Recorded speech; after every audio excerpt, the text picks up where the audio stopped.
Welcome to Empower Ed, a PICET podcast where we talk about the issues that matter most to families, schools, and communities. I'm Ileana Gallego, and together we're unlocking the power of education. Summer is here, and once again, many parents find themselves facing the challenge of having their children at home for several weeks. With that comes a familiar question. Should they be allowed to rest and recharge, or should they continue studying and preparing for the future? While this concern applies across all grade levels, today we will focus on high school and college students because the way they spend their summer break can play an especially important role during this stage of their academic journey. To help us explore the topic, we are joined by Maria Jose Lamadrid, a college counselor and founder of Admitology, a college admissions consulting platform dedicated to helping students strengthen their applications and find the right academic fit. With years of experience guiding students through the admissions process, Maria Jose offers valuable insight into what colleges are really looking for when it comes to extracurricular involvement and summer activities for prospective students. We're excited to learn from her and share practical advice that students and families can use as they take the next steps toward higher education. Welcome, Maria Jose. How are you? Hi, Ileana. Thank you for having me. I'm doing very well, thank you. I'm so glad you're here. I think this topic, since parents have children when they're very little, it's like, what should they do? Is it true that they're going to fall behind, right? So to get started, let's talk a little bit about how important is downtime during the summer. What's the healthy rest, and especially for high school and college students, like we mentioned. Yeah, I think we first should start with how do we define rest? Because there's a gamut of what that could be defined as for a student, right? It could be, I think the one where we worry is when they're just sitting in bed and watching videos or playing video games and like not really vegging out the entire summer is probably not the best. Like you can do that for a bit, but you shouldn't be doing that for 3 months. And why? Because students are like well, teens at this stage and young adults are still in a very critical developmental stage where they really do need to be engaging and kind of solidifying what sort of behaviors and patterns they want to become as young adults. So if we're thinking about what sort of rest is helpful, then yeah, maybe focusing on their passions. If they like music and they don't have a lot of time during the school year, maybe they want to focus a little bit more on like polishing up on their guitar playing skills. Or I have a student who's a DJ and I'm like, sure, like you can focus on that. That's your business and you want to get a few more gigs over the summer. That's great. So I kind of encourage my students to go follow their passions, but not sit around and do nothing. I'm like, that's where you don't want to go. But you shouldn't also feel like super pressured to do everything. Yeah. That's a great way to start the conversation. I had never thought about it. But how about the studying and working and internships? Where do we find balance between rest and what you just mentioned, the passions, and then studying, internships, and work? Is that necessary during the summer? Well, I think it's necessary in the sense of where you are in your development. So I think the answer will vary student by student and family by family and by their needs. So like, especially in the US where college is so expensive, and there's families who may not have the entire amount to cover it. Students might want to get a job to start saving up to pay for some of their college expenses. So that's a great way to do it. And sometimes I think like I can't find an internship. Like I want to be I get this a lot right now with the trends with rocket science and all this. So like I can't get an internship at SpaceX or NASA. I'm like, sure, but you can get a regular job. Like you can work in service industry, right? Like maybe you're at a McDonald's or just anything, a cafe, and you will still learn a lot of valuable skills. You'll learn how to treat your customers, how to have discipline, show up on time, manage money, your budget. You'll learn how to maybe close up the store or how to manage inventory. So these are all transferable skills that are very valuable and character building that definitely can help us a teenager. And depending on, I mean, families need to know who their child is, right? So you need to know what they're capable and what they're not capable of and where they might need a little bit of a push. and where maybe they might be super stressed and burn out. And that's not what the goal is. The goal is to get them out of their comfort zone and a little bit stressed, but not so much so that they're burning out. Yes, and these examples that you just gave us also prepare them for the next school year and to grow personally. So I think those are great things. Let's focus a little on what high school students need to do during the summer to prepare for college. And I'm talking about deadlines or, all the things that they need to get ready before they start school Yeah. again. So let's go by grade level. How about that? So Perfect. 10th grade is, so it's right before they're gonna take their first PSAT, well, the second PSAT, the one that actually counts for the National Merit Scholarship. So if you're interested in getting a high score and be qualifying for that, over the summer is a great time to start studying. There are a lot of free resources. There's Khan Academy, which is the official guide of the SAT. And then there's also this year, Gemini put out a new product, Gemini with Google. So they're AI partnered with the Princeton Review, who has a really long track record in SAT prep. And they put out a tool where if you write, I want to take a practice SAT, it will have an adaptive test for you. So Mm. I've actually recommended that for students, and I got the feedback that they really loved it. If you're struggling with a response, it will explain how to solve the problem. I've even worked on it where I'm like, okay, explain it like I'm 10, and it'll explain it even simpler terms. And it's just a great tool to kind of really hone in on the things that you need to focus on for the SAT. So that's 10th grade. And then you also maybe want to start thinking if you're going to be in clubs in 10th grade, if you're gonna try and get some leadership roles, like maybe get into the mindset of who you need to talk to or what you need to plan for. If you have to build a campaign, if you're going to go out for student council, like over the summer, you can kind of maybe prep yourself emotionally and mentally for that. And then in 11th grade, you're going to be a rising senior, right? So a few things that you might want to think about.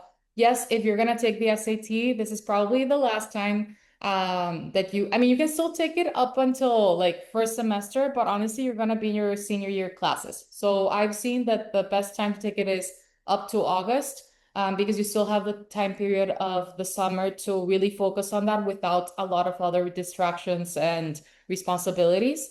You also want to start having like writing your applications.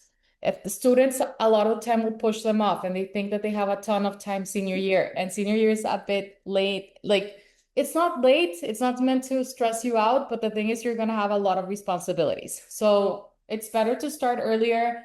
Make sure you have your letters of recommendation at the end of junior year, right before you head out for summer vacation. That's the best time because your junior year teachers are probably the best ones to write about you. You also want to have your essay, so your personal statement. If you haven't finished it by the end of junior year, do that over the summer. On August 1st, the final supplemental essays are all published for all universities, but most of them will release them earlier. So check your list, and most of them don't change that much year to year. So what I recommend students is start writing with the ones they had last year. The values will likely not shift, and the answers might shift, but not that much.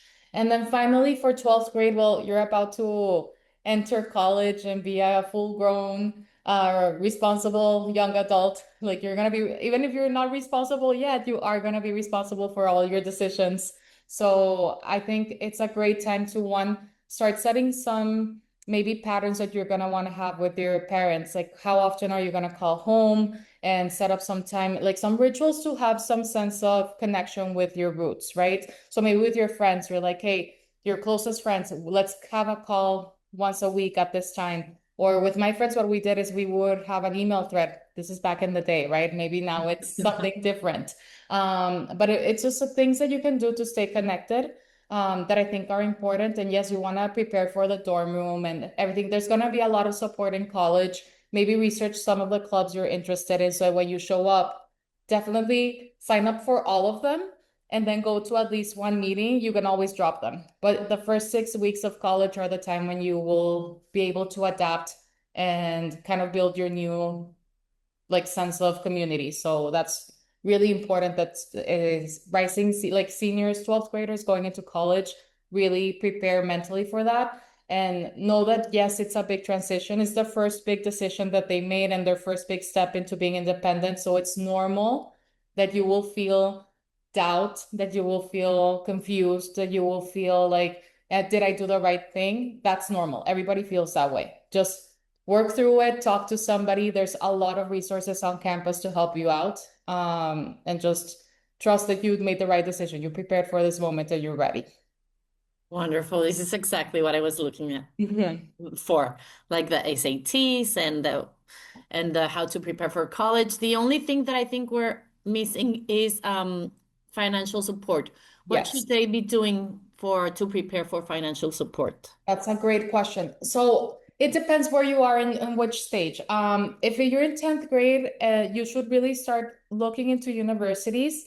Like maybe start your research earlier if you're going to be looking for financial aid, so that you can try the net price calculator. Do not fall in love with a university that you are not able to afford. That's my biggest tip. And I did it the wrong way. So that's, I can tell you from lived experience. I mean, I still ended up fine, but like you definitely do not want to do that.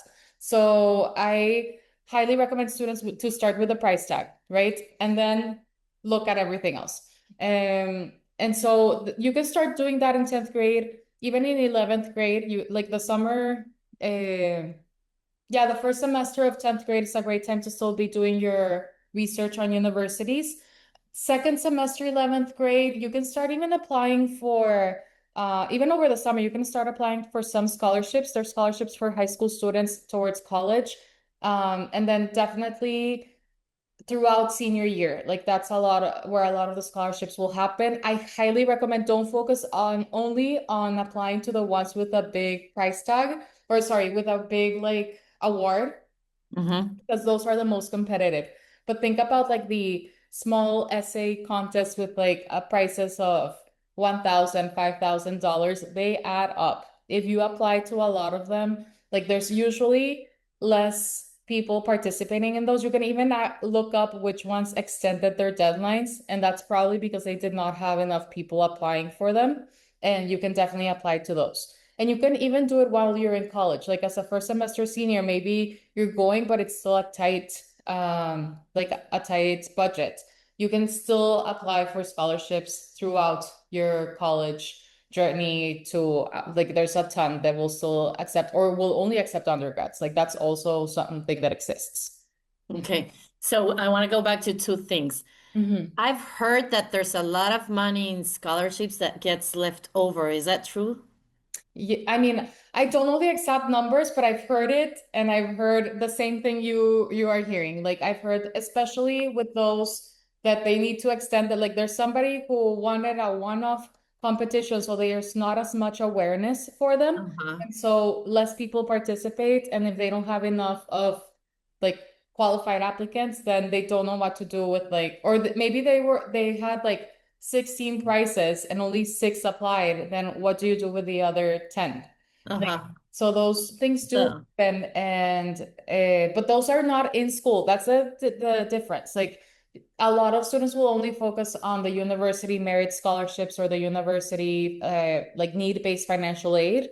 But there's, especially for US citizens, there's a lot of other scholarships out there from different businesses that will do it as part of like their corporate social responsibility, or different families that want to give back, and so they want to do it through education, and they come up with contests and stuff like that. Yes. and a good way to find them is just Google it, like So literally, or yeah, there's a few scholarship databases, and I can send you a list that if you could maybe tag yeah, them into or the, description of the of course. yeah, Mhm. but there's a ton. So I can definitely send you a It would list. be great. Yeah, let's add it to the description if in our episode. Perfect. And then the other thing that you mentioned is do not fall in love with a university that you won't be able to afford. How can parents start the conversation, and when is a good time to start the conversation? I say it's never too early. And the way to start it is probably try to do it organically. If you're going, maybe over the summer, I mean, you're in the US, so like there's probably universities nearby that you could visit with your child. And I would recommend don't start with the Ivies or with their super selective schools. Start with something that's more approachable, something that's more likely for your student. And that's not a dig on anybody. It's just it's unlikely for everybody to get into those schools. And so if you can fall in love with a school where you have a higher likelihood of getting in, then your child is gonna feel like, hey, it doesn't matter where I end up because there's great options for me out there. Whereas if they get super laser focused on the one that's like a moonshot for everybody, like literally for everybody. There's universities with less than a 5% acceptance rate.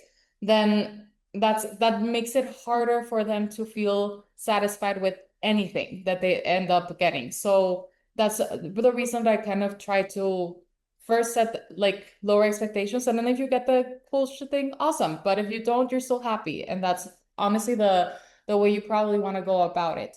And so I would say like maybe try and go into a huge university, like one of the big publics, try going to liberal arts and sciences, try going to a medium-sized university, it can be private or public, whichever you prefer, and then just kind of ask them how they feel, and then maybe start discussing like, hey, do you know how much going here costs? And it like let's Google it together and maybe look up some of those net price calculators. That's an fantastic tool that I love that it's mandatory for all the universities to have in the US, and that it's literally made to fit what your circumstances are. Like it ties into your um declaration of Your taxes? taxes, your tax returns. Yeah. Mm-hmm. Sorry. So Sorry. it ties into your tax returns. And so they know exactly how much you would be expected to pay, because it's not, when they say like needs demonstrated need, it means that it's not what you want to pay. It's like what they, with their formula, will calculate that your family can pay. And so you can find out what that number is and then have a very realistic view of can we afford this or not. Mm-hmm. Excellent. I Mhm. think that that resonated with me because the university that I got to go in the here in the US was Duke University in North Carolina. Yeah. It is amazing and beautiful, but of course it wasn't a reality for my household. So for us, the option was to study, to have my children go to school in Mexico, like we did, and like many of our families in Piquet do. Mm. Why? Because at the time I wasn't working here and I had no idea, like a lot of our families, that there's all this help that we can have. So I didn't even go to another, like you mentioned, like something realistic, something approachable, something I didn't. I knew a few colleges and those were ones that I wasn't gonna end up with debt and all those things, right? So Mhm. I'm very happy that you mentioned this. Yeah, and there's even universities that will give you. I just recently went to a conference for 10th higher education. They had a conference in Bogota, and I met the representative for PACE, and he's like, "Hey, tell your students if they come visit the campus and they apply and they get in, they have a guaranteed. I think it was, I don't remember how much the amount was, but they had a some aid, like guaranteed, just because you went to visit the campus." And that Mhm. makes so much sense because if you actually went in person, it means that you know whether it was a fit or not. Like it wasn't just like, hey, I liked how the pictures looked or the videos online or my friend recommended it to me. And so that really helps universities know that like you're actually serious and that you, There's a real interest. yes. Yes. Okay. So let's talk about the summer jobs, leadership. How important are these internships, volunteer work, independent projects when it comes to college admissions? Do universities really look at what you did during the summer? Do summer jobs have like are heavier or they have more weight than volunteer work? What do you know about this? I'm gonna give the answer that everybody hates. It depends. So it really does depend on the student and the context, what their goals are. It matters more why you did it than what you did. And this is what we consistently hear from admissions officers all the time. They're like, you can do whatever you want, but like it has to be impactful. It has to be something that like, what did you do when you had free time? That's the question they're trying to ask. And what they're trying to gauge with that is what are your passions? Are they the same as what you say they are? Because usually if you're passionate about something, you want to do it or you want to do something related to it.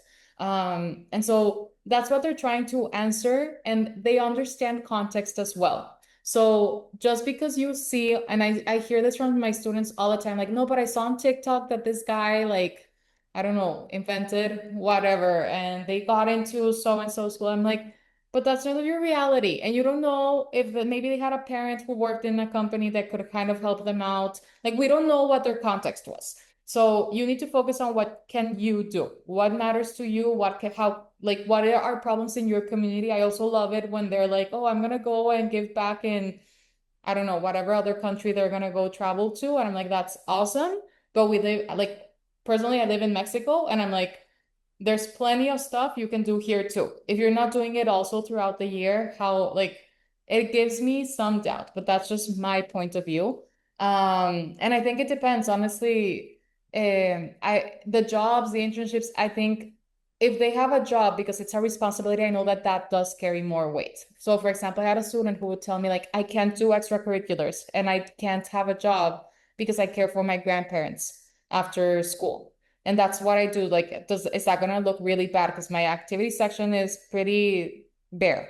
And I even like went and asked admissions officers that how do you view this? And they're like, honestly, that looks even better in the sense that like we understand that they have real responsibilities and things that are beyond what we would expect of a teenager.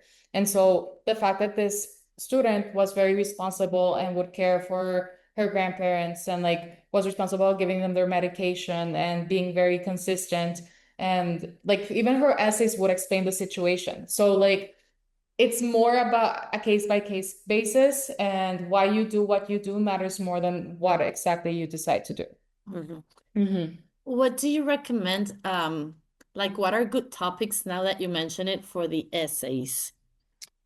Um, Great question. So it depends again on the student, but I would say be as specific as possible. They want to learn about you, and it's a lot of times it's not so much about what you write about, but why you wrote about. Like how did this experience or this moment change you? How did it shape you? Answering why why did you want to talk about this? Why was this so important that the university had to know? Because you have limited space and you're choosing what you're sharing. And they already know a lot of other things. Some of the things that I usually recommend to avoid is don't talk about your extracurriculars because they're already listed. If you're gonna talk about them, talk maybe it's a very limited space. So instead of listing what you did, maybe you want to pick one and show why you did that and like why it was so meaningful to you and how it tied to what you wanted to become. Like that is something more like going beyond than just writing about whatever. I also have students stress about wanting to make it so creative. It's 650 words. They're gonna read it super fast. And they need to learn about you. I think it's more important that you first get the content right, then get the structure right. And then if you still have time, then get that style. And if that's your personality, awesome. But don't force it to be something that you're not. It should sound like you. I highly recommend to do it on pen and paper. I've realized that like I've seen students who will write on pen and paper and also write on the computer. And they give me the essays without telling me which one they did with which. And I asked them like, what did you do differently in this one? And they told me that's the one I wrote in pen and paper. And it's like, I can hear your voice. I can see the storytelling. It was so much more apparent. So I highly encourage students first do it on pen and paper. It'll get your voice in and you won't be distracted with a lot of other stuff, or being inhibited. I feel like it's kind of a bit of, like I find the computer a little bit of, since they use it so much, that it tends to damper imagination and creativity. Yeah. That's amazing. Okay, so for a recap of that, which I think is important, is it doesn't have to be very general or very shiny. They want it can be one specific thing and they want to get to know you better.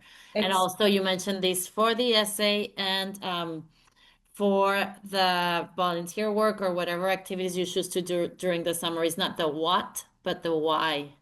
So let's keep that Exactly. in mind. Very important to keep that in mind. Like, why are you doing it? What moves you? Yeah, important for parents to bear in mind too, because I see a lot of parents who are like, no, I signed my kid up for this and this and this, and because my friend did it. And then I asked the kid, and they're like, well, my mom told me. And I'm like, oh, And okay. funny enough, that brings us to the next question. What Yeah. are some common mistakes families make when it comes to setting expectations for high school and college students during the summer? Ah, that's great. I think so. I mean, you still need to be involved, but you also have to give them some room to, like some room. Don't let them feel too hard, like they didn't write anything. But I also recommend don't get too involved. Like parents are too close to it. Like I highly recommend don't read the essays until like they get to their final draft, who somebody else helped them edit through, hopefully a teacher or a counselor, and then when they share it with you, maybe ask them to share their first draft and their last draft and understand that your child put their heart and soul into it before you tear it to pieces.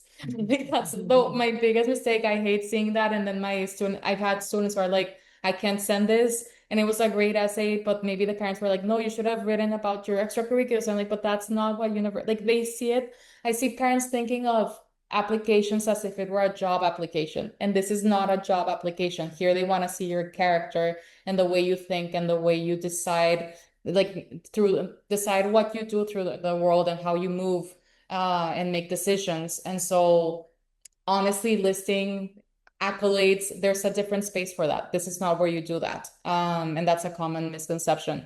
And something else is trying to pad a lot of things or asking your friends to write recommendations for them for the additional recommendations, and they don't know your child, or maybe it's a coworker who moved to another company who's an alumni. Like if they don't know your child, they're not gonna write a great recommendation letter. And it's not just knowing them as like a nephew, it's like knowing who they are and how they work and how it relates to their goals. Then like those letters like if they cannot reflect that, they're really usually a detriment to the application, like from what I've seen. Uh-huh. So those are where I kind of say like, why are you even trying to weaken the strength of your other two letters of recommendation? Yeah. Okay, perfect. There's And then a few how things. about if we go to again to the beginning of our conversation, mistakes on regarding activities, like how much do you push them to do something without creating pressure or too much structure, or but you want them to have independence and responsibility. So as a parent, what do you recommend? How should we handle those situations? Well, if you're the ideal is if you're starting in ninth grade, first be very honed in on like what are you interested in and like encourage their curiosity. Like, oh, you're interested in this. What are the clubs in your school? Find out. And then, hey, did you find out what the clubs in your school related to that? Why don't you join? Or do you want to try maybe if you're able to like get some classes outside in that topic? Amazing. Or maybe a summer program if they're interested. I want to stress paid summer programs do not really help with college admissions. They can help with your child discovering if they're really interested in that topic and going more deeply into it. That's how it helps. So that's something I would think for ninth grade. To do a lot of exploring. They can switch clubs all they want. I would highly encourage it. I think that's the time to do it. 10th grade is where you should kind of be narrowing down on what you want and maybe think what are my passions and help them like, hey, I'm noticing that you do really well in X, Y, and Z subjects and that you like doing this. What are you thinking? Like, have you explored these careers? And try to think maybe beyond the careers, like the typical ones that we know. I usually hear a lot of business and engineering, or a lot of students will come like, yeah, I want to study business. Like, what in business? They're like, what do you mean? Like, well, there's a whole world of business. Like, do you want to be in marketing? Do you want to be in finance? Do you want to be an accountant? Do you want to be in tech? Like, what do you want to do? So those are the things that like try to help them be more specific, and maybe find some weird ones where even saying like, no, I don't like that is still very valuable information. I find that way more valuable than just I like everything. Um, and then by the time they get to 11th grade, that means that they'll have more clarity about like, hey, if I really want to study, I don't know, forensic science, well, that's not available in every university. So it's gonna narrow down your list and it's gonna make it much easier to find like programs that match your, because first of all, also I love that with students that they're like, no, I want to go somewhere with sounds like awesome, but you're also going to study. So what are we studying, right? So that's really helpful for the academic part. Obviously, the financial piece, like I said, if you can't afford it, don't fall in love with it. And then everything else is what are the other nice things to have that match what I want to, my lifestyle to look like. If you're too late for all this, what I would say is encourage them to kind of still pursue, like, I think the most important thing is a kid will have a passion, because once they it clicks, it really clicks. So if your child's behind, the one thing I would focus on is what do they love to do. If they have nothing, then hey, we're gonna try different things until every week, until you find something that you can say I like it, and have them journal. Honestly, like maybe that's a thing that you're gonna ask, and every week you need to journal from the experience that you've had. And it's an exercise in reflection that maybe will help them find something they're interested in to get them back up to pace. Uh-huh. I'm going to tell you my experience with Catalina, my daughter. Yeah. So she's starting, so you can tear it down so other parents can learn, Yeah. tear it to pieces, whatever. But she's studying architecture. And her first summer here, she had 2 months and a half for a summer break. So she came home. We didn't have any plans for her to do anything else. Um, and the first few weeks, it was like she kept sleeping and sleeping. And like, I'm like, she was very exhausted during her first semester. So I'm like, okay, it's fine. She needs her sleep and she needs her. After a few weeks, we were like, what? What is this? She's not going to be laying in bed all summer, 2 months and a half. So what we ended up doing is she has to do summer school every every summer. It's a month for summer break, and then she does a month for summer school, and she gets ahead, to do more of her subjects ahead. So that was our solution. But is that a good solution? And or what are the other options also as Yeah. parents? I mean, you really have to understand your child. And I'm going to go back to what I did, because I remember my first summer, I had no clue, and my parents had no clue. And I came back, and I remember I wasn't doing anything, but I was going crazy. Like it was too many months. That's not my personality. I was like, I need to do something. So the next summer, I made sure I would get a job, but I also wanted to live in New York. But my parents were like, we'll help you pay for your housing, but that's about it. And so I had like, okay, I need to get paid. I need to find a job. And it really lit a fire under me. And I knew that a lot of my friends were living there. So I literally found a job at the Advertising Research Foundation, and that's how I fell in love with marketing. I was not studying anything related to marketing back then.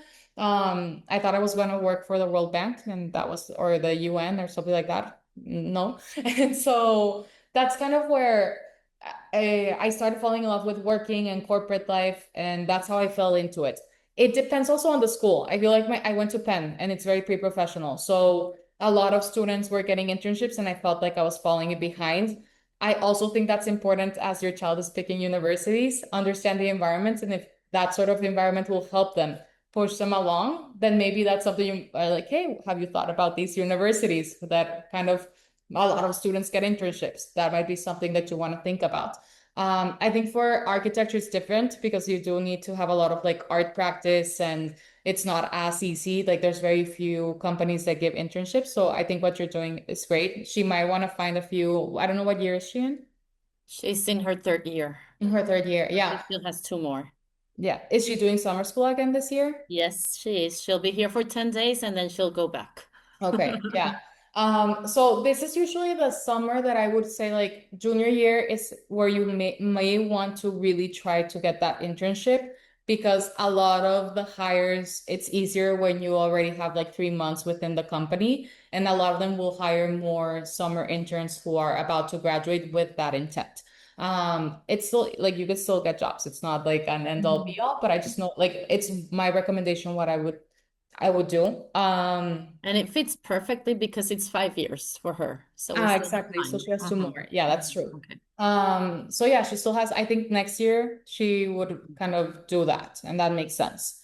Um, and yeah, I think advancing classes so that it's less expensive, where you can have a lower load during the school year, perfect. And then also trying to get, especially in college, you do want that work experience. For entry-level jobs, it's very important that students have some work experience under their belt, looking at job trends and how competitive entry-level jobs are getting. Then that's how what's going to set you apart. And it doesn't necessarily have to be within your field. So long as you have transferable skills that are necessary in those jobs, that's really going to help out. And what I really recommend is getting that LinkedIn account while you're in college and starting to, this is going to sound weird, but even in high school, I have students do this, but it's like starting to kind of find profiles of people who do the things that you want to do. Maybe it's a director level, that's fine. Go backwards and see what they did. Maybe even reach out, send a cold email. Honestly, I know teens at this time, like in this age, are terrified of email. I'm like, just do it.